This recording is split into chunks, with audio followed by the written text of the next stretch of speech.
Many people describe destroyers as kind of, they call them greyhounds, but they also refer to them as the workhorses of the Navy, pretty much because they're almost like this Swiss Army knife.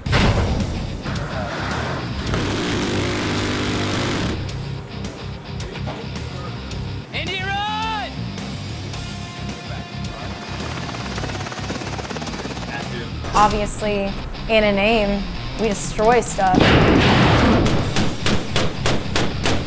The mission of the destroyer is basically we're a warship. Basically, just to bring the heat.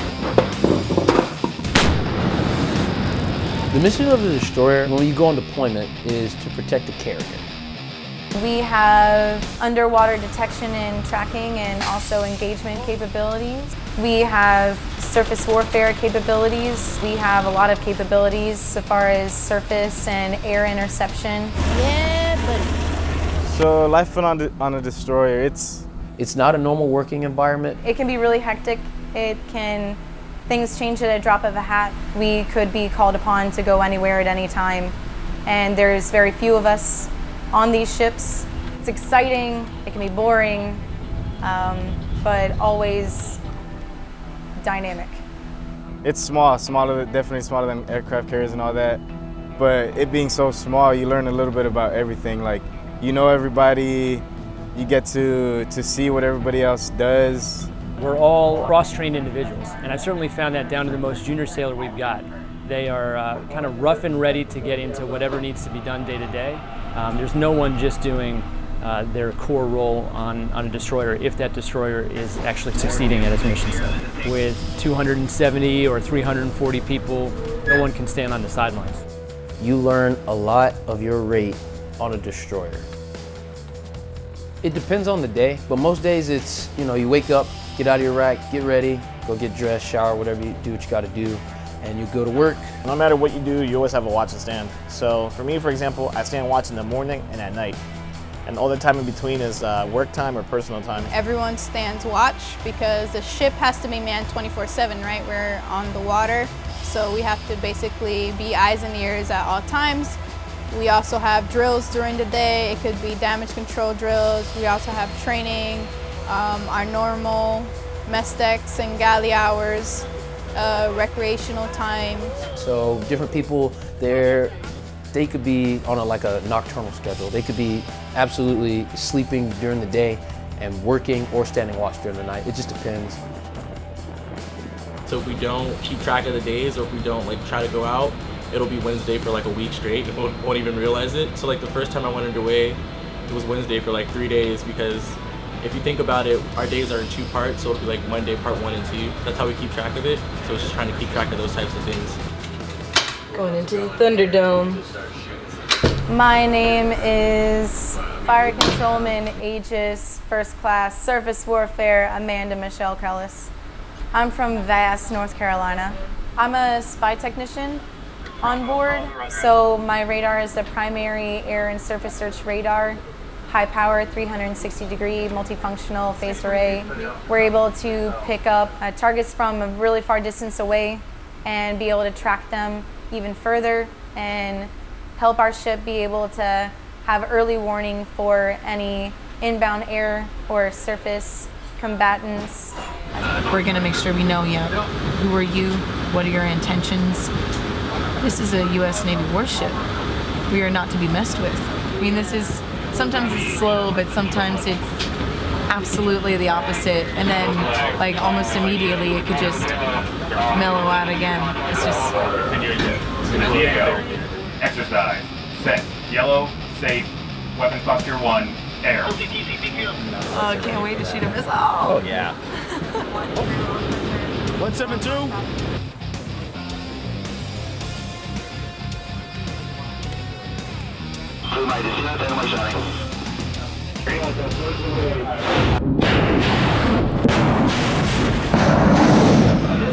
Success.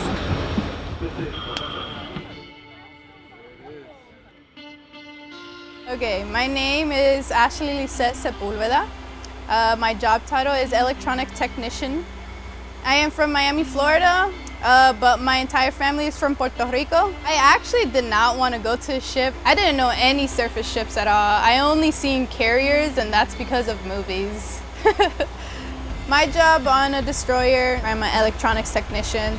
Another word that they call us as ETs is the everything tech. So it's pretty funny because we do essentially fix everything on the ship, from phones to simple speakers to more complex systems like weapon systems, communication systems. So yeah, we get hands-on with pretty much anything electronic. I just always loved engineering since a little kid. I always say that. I just thought everything that I'm doing is really, really cool. I get a little bit like nerdy when it comes to what I do. I definitely love DDG. I'm really glad that I came to a small boy versus a big tech because I get to touch all of the equipment as an electronics technician, and that's why I joined, because I love being an ET. I did engineering a lot in high school, and I went to college before this. Here I'm getting the experience as I wanted as an electronic technician, being hands-on with all the equipment. Because we're in such close premises with all the equipment, one person essentially will be able to do all, versus on a carrier or a bigger deck, they have several departments that can handle, let's just say, one specific equipment. So they'll be working on that one for most of their time, rather than an ET on a small boat, you would be working on everything. Okay, so my first name is Victor, last name Rocha. I'm a GSE. I'm currently the LPO for EMO4, which is the gas turbine electrical. My main role here is to make sure that whatever the bridge calls, that we're able to provide propulsion for that, no matter what. So I was originally born in Granada, Nicaragua, and then I came to the United States in '99, and I lived in Pennsylvania. So it's actually, I was an undergrad at Penn State, and then when I showed up here, it's nothing what you expect. So I'm a gas turbine technician, electrical. What that means is I work with jet engines that produce power and propulsion. I oversee a work center of 8 people, and what we're in charge of is making sure that these engines produce propulsion and electricity for the ship. The first time you go into an engineering space, you're kind of in awe, because you just don't realize how big an engineering space is. You also don't realize how big the ship is. Like, it kind of looks big from the outside, but then you realize how really big it is once you're inside and you're like this little insignificant dot walking through the space. It's loud, very loud. You know, you have propulsion machinery going on in there. You have all types of stuff going on there. Everything that keeps the ship afloat and running is in there. So it's loud, it's hot. This is the heart of everything. Everything starts down here.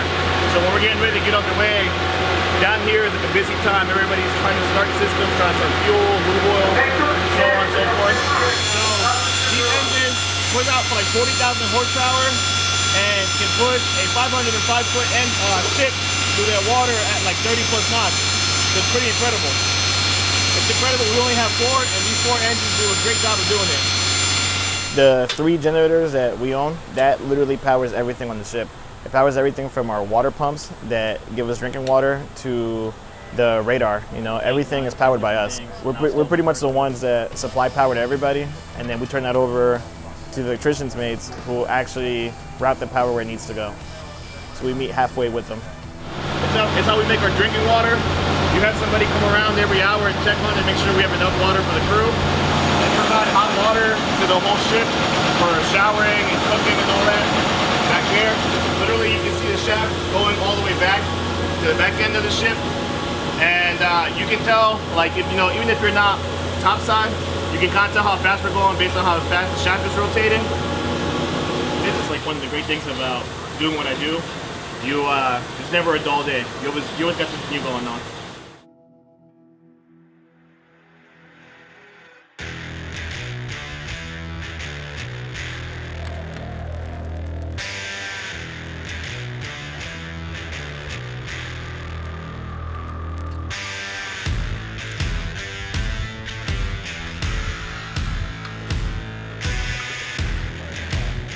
My full name is Joshua Sanders, and I am GM2 Sanders, and I'm a gunner's mate.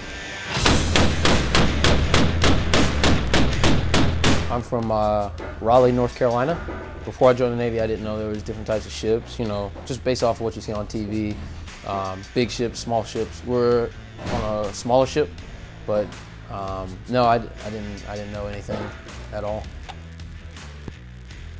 So as a gunner's mate, we were responsible for all small arms regarding pistols, shotguns, rifles, and torpedo tubes, and various amounts of other equipment on the ship. Also 50 calibers and 240s. So all types of small arms and crew served weapons. We're responsible for maintaining them, issuing to the crew. Anything in our job that we shoot, we always have to do pre-fires. So that's making sure that the weapons are good to go, make sure that they function properly.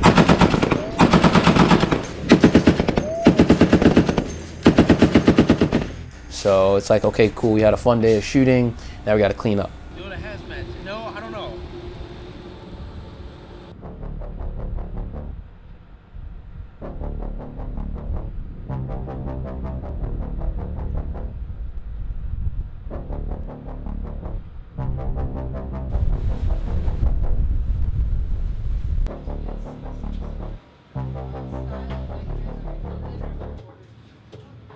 Okay. I think that we might have to just forego the swabbing at the moment since I live in a space that has 24 racks for females, and we have 3 sinks, 1 shower, and 2 toilets. It's weird because I've never worked anywhere where like you kind of are, you know, like you go from being in a professional setting to like in your pajamas just hanging out like within 200 feet. You get accustomed to it. Yeah, it's small. It's not a lot of wiggle room, but it's like yours, you know, and you just get comfortable in it. You just gotta make it yours, you know. Here it is. This is home. I can sit up in it, which is pretty nice, because otherwise you're kind of constricted to this little like tinderbox of love. And we're allowed to have like an 8x11 sized area for family photos, or your kitty cat, your doggy, your goldfish, whatever you want.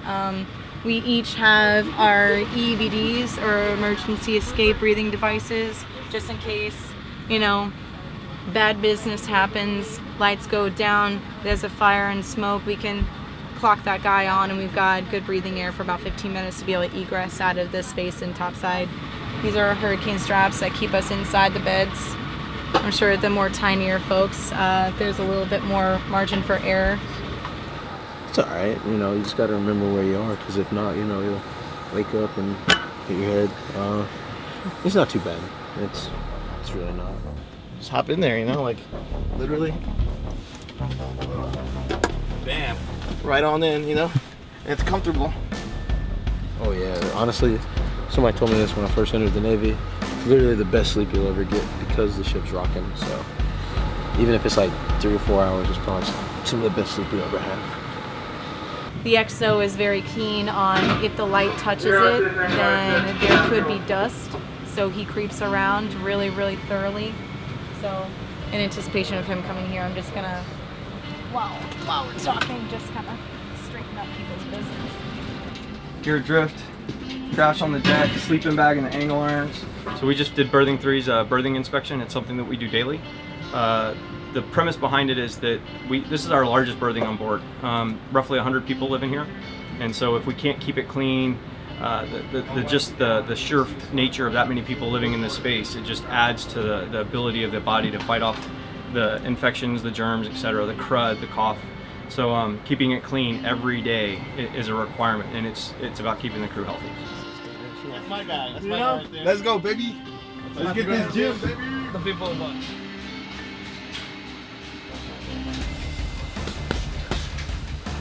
So the gyms are very small, they get very crowded, and they get very hot and sweaty.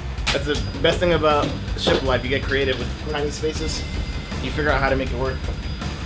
You don't know what's going to happen in the middle of the ocean. You don't know if you are out there fighting a fire or a damage, or we get hit by something. You would have to swim, you would have to pull yourself up. You don't know what dangers you will face, and if your body's not physically prepped for the stamina endurance that you're about to face, then you are in in danger of yourself and maybe putting other people's in danger because they might have to go back to help you because you can't physically help yourself. Kind of prison workouts in a way, I suppose. I mean, I run on a treadmill as well. You're kind of just like, you're running and then we start taking a turn, you're like, whoa, and then it's like a hill, it's like, ah, so it's a little bit more interesting than just running on flat land treadmill. The things get heavier, then things get lighter, and then things get heavier. The four of us work together, we're all GSEs. We all work in the same division, so we probably spent like 40, 80 hours a week together. So we do everything together. We all sleep in the same berthing. We go to lunch together, we go to breakfast together. We work out together. It's good, you know, we have this good camaraderie. We're always like, you know, of course we get mad at each other, just like you would with anybody, but it doesn't last very long. You know, you're gonna be with this guy this whole underway, this whole month, like, you know, we get along great. You know, he's like a brother to me and vice versa. You know, we all know each other's families and stuff, like, you know, like you end up being real close. Like, even outside of work, we hang out together.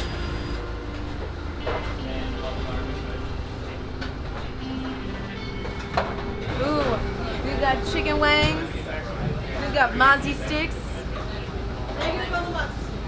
We ain't got no mozzie sticks.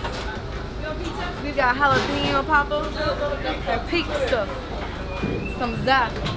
Our CSs do the best that they can, honestly, with having to feed so many people 3 times a day, especially when they're given the opportunity to get a little frisky with it and throw a little of their own flair. That's always when people go crazy over it. Every day we serve about almost 300 people. We wake up around 4:30 in the morning, cook breakfast, lunch, and dinner. We usually get out of here around like maybe 8 o'clock after cleaning all that stuff. On smaller ships, we make more things from scratch. Oh, it's, you know, it boosts morale. You know, that's like one of the biggest things is if the food tastes good and everyone's fed well, I think the morale of the crew is always high.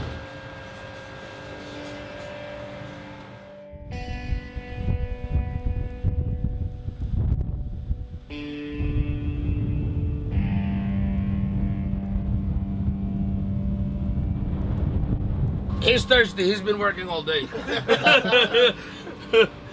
John, so, the best thing about being underway, everybody makes fun of each other. Yeah. Especially Trenko. Never. That's like, I never do that. Like, we all literally depend on it. If like EM1 fails to do his job, then like we don't have any lighting anywhere, no matter how much power we produce, you know, and so on and so forth. So like, we give each other a lot of crap, but you know, like we all work literally shoulder on shoulder. So it's kind of like you know, it's like your brother. You hate him, but you love him. In the middle of the ocean, we make our own water, we make our own power, and we make our own support system. Your loved ones, they're elsewhere. And you really just have email or snail mail or care packages. So you got these people that you work with that all of a sudden are your support system, that are there helping you whenever things may not be going right at home or you're missing something like holidays or birthdays or births of children. It feels like a family. It's a good feeling. It's a good feeling to know you have so many people who have your back and vice versa. It's kind of almost like your given family. You can't exactly choose who you're on the ship with. After a time, people just grow on you. You know, you have to engage with these people on the daily, especially on a destroyer. The brotherhood. You know, I never really had people to, you know, say, you know what, hey, I got your back. You know, the way I look at it, they are pretty much my brothers, you know, and I hope that I've been a good brother to them as they have been to me. Since I've been in, I've never met anyone who fails to give like less than 100%, you know, like everybody's always willing to be up for the task. We all know how important it is to rely on one another. Like if I fail, that person fails, and so it's a domino effect. No matter what rank you are, no matter what rate you are, you're here for a reason, and everybody has a job, it has a purpose, and we all take care of each other. The crew is going to become a second part of family, and they're going to be the ones having your back when things go wrong. I couldn't not recommend going on a destroyer. It's definitely an interesting lifestyle. Definitely not the easiest. So if you're up for a challenge, it's definitely a place to consider. You get the real feeling of being a sailor and being in the Navy, which is being part of a crew. You get the sense of pride of like, you know, not just serving your country, but like, you know, like being part of like a command that can do all these missions. And you know, you see the fruits of your labor every day. Like what you work and what you do literally comes to fruition all the time you walk around.